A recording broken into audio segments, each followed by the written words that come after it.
Hi, I'm David Kelley, President and CEO of Chakana Copper. Chakana is a junior explorer working in Peru. We've made a copper, gold, silver discovery dating back to 2017 that's been advanced with 62,000 meters of drilling. We published a resource in 2022 with a high-grade tourmaline breccia-hosted resource starting at surface, open at depth. It has about 625,000 ounces of gold equivalent.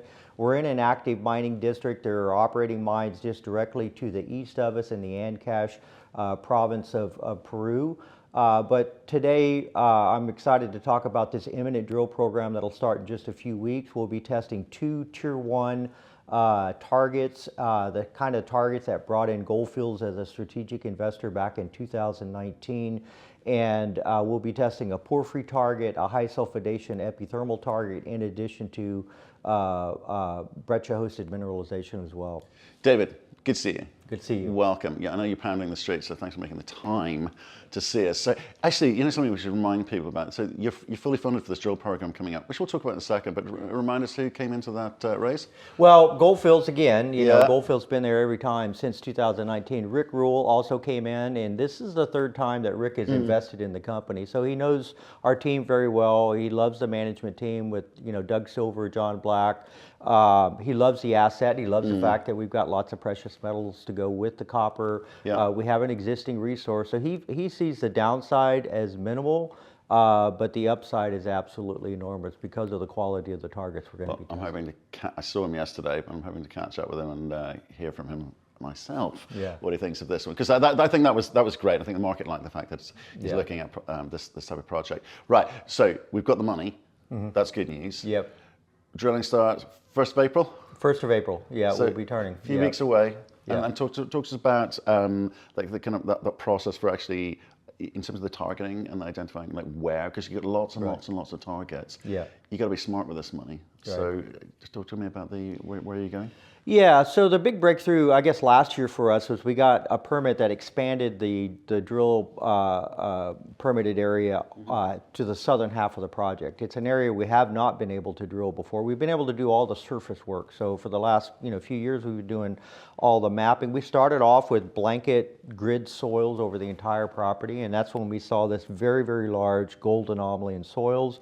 Initially, we didn't really know what it was related to. We knew we had very strong gold anomalies associated with the breccia pipes where they crop out at surface, and then we had this big giant 2.5 square kilometer gold anomaly, and Goldfields was very interested in that because it kind of had the scale and the footprint of something that could be a Tier 1 type of target for them. And so we went to work on that, detail mapping, sampling, multiple geophysical surveys. And every time we did an additional piece of work on this area, it just looked better, And in my experience, it's rare to see that. Most of the time, the more you know, kind of it's where all the, the blemishes in the target show up, and you kind of prioritize and rank your targets based on how they all stack up. Every time we did any work on this thing, it just looked better. So, that kind of led to lots of work with Goldfields. We've had 2 targeting workshops with them where we pull all the information together. 12 people in the room with different expertise, looking at all the data and going through the rankings of the targets. And, we've talked about, we have 154 targets total on the property. About half of those are breccia targets, which, the breccia story is moving along nicely. We love these high-grade breccias. They're copper, gold, and silver. Half of our, half of the value of the resource that we've got right now sits in gold. And then copper is, a big part of the rest of it, and a little bit in silver. And so that's looking really good. But we're excited to go out and test this porphyry target, which, it's not a deep target. The top of sulfides is estimated at about 125 meters deep. Big footprint. We think it's driving the whole zonation in the entire district. It's kind of interesting. It's quite easy to forget the kind of gold component is rather significant because there's some good grades going on in there. There really are. I guess that's kind of appealing for why Rick Rule is attracted to this in the first place. I think that's right. We've hit 42 grams gold in our drilling. We've hit 5 kilograms of silver in our drilling, and we've hit 27% copper in our drilling. You know, significant width. So you know, it's very interesting. It's got a nice mixer. So talk about this. Is it a 3,000 meter drill program you're going with initially? Yeah. What's that what do you want at the end of that? What do you hope that tells you, and you know, how does that inform the market as to the likelihood of success for you?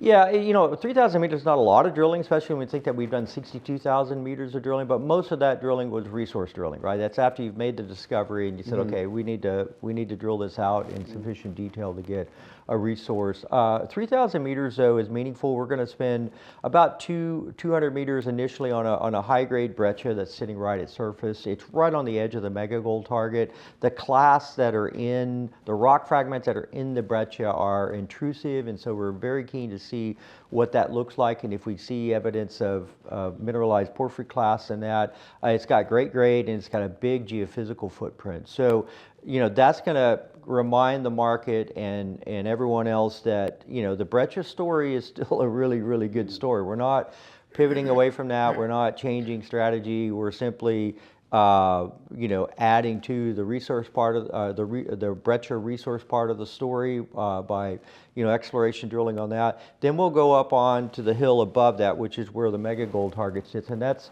going to be 2,400 meters, 6 holes, and you know, 400 meter depth. It's planned for that, but we'll drill deeper if we're still in mineralization or if increasing alteration or whatever. So, and then after that, we'll go up to the high-sulphidation system and put 3 holes in that. So what we hope to get from that is just an indication that there's a big system sitting there, right? We obviously, you know, Goldfields has told us, look, you don't even have to drill ore grade intercept. As long as you can demonstrate that you've got a big system there and that we can vector towards where we need to be, they consider that success. Right, but they've got big balance sheets and they can right, get after that sort of thing, right? But for you, and it's the classic junior exploration company, you know, paradigm thing, which you've got to go, well, I got to spend my money wisely to get the market excited, to drive that share price. I can raise more money at, you know, hopefully cheaper and cheaper rates. Right. So chasing big systems can be a bit of a liability, or like it's a, you know, you got one hand tied behind your back a little bit. So knowing that, and I know you know it, is what do you think that you need to be able to deliver to market-facing people? Goldfields is one thing. What's the market going to get excited about from this drilling? Well, if you look at recent examples of discoveries, and Hercules Silver is probably a great example of a small junior explorer exploring high-grade veins at surface, historic mining district, lots of similarities with what we've got. Geology is different, but we've got high-grade tourmaline breccia pipes, they've got high-grade veins, and they had a big, large geophysical anomaly at depth sitting beneath their veins, and they put one drill hole into it. I can't remember the exact number, so it was something like 280 meters of 0.97% copper, and with bornite, with supergene enrichment. There's a paleo surface there, so it looks like they've got an entire system intact, right? And you know, they went from, you know, $10 million market cap a year ago to, you know, well over 200. I think they're right at about $200 million market cap right now. So that tells me there's appetite in the market for discovery stories. And tier 1 is, you know, it's so rare to have the opportunity, even just to have the opportunity for a discovery. So, you know, that's what we're bringing to the table for our shareholders now. And that's why Rick liked this story so much. It's not that, you know, it's not just about the breccias, or it's not just about our address or the geologic opportunity, but it's about the fact that we're actually going to be doing it, right? So if, and I tell people, there's never been a more important time to be a shareholder of this company than right now, right? Because we've done nothing but de-risk the asset along the way. You know, we've raised $52 million. We've got a high-grade resource. We're studying that resource and what the economic impact could be. But we've done all the exploration work. We have the permit, and we're going to be drilling this tier 1 target opportunity. And if we hit, I don't expect our results to be any different than what we've seen in that other example. You know, where the market has rewarded their efforts in recognizing that they're onto a big system. Okay. Well, like I say, just wanted to hear from you. because it's just pre-drilling. Yeah. I'm excited to hear from you during the drill program. Some of those assay results are going to start coming through, flowing through quite quickly, presumably. Yeah, I mean, we've always been really good about getting, you know, it'll probably be 4 to 6 weeks after we start drilling that we'll start seeing assay results come in. Great. And yeah, we've always been really good about getting that result out to the market and stuff like that. Laboratories, I'm meeting with them here at this conference just to get a heads up. But they've always treated us very well in terms of getting. You won't hear this story that the labs are really backed up and we don't have assay results. Yeah. That's never happened with us. Okay. Well, look, like I say, appreciate you coming in. Yeah. Do definitely stay in touch, and maybe we can start trying to paint that picture of, you know, what this, you know, opportunity holds for you, and, you know, and the kind of what next thing. That's the bit for me, is because that building and building blocks that you need to kind of create and show us. Right. Good luck. All right. Thank you, Matt.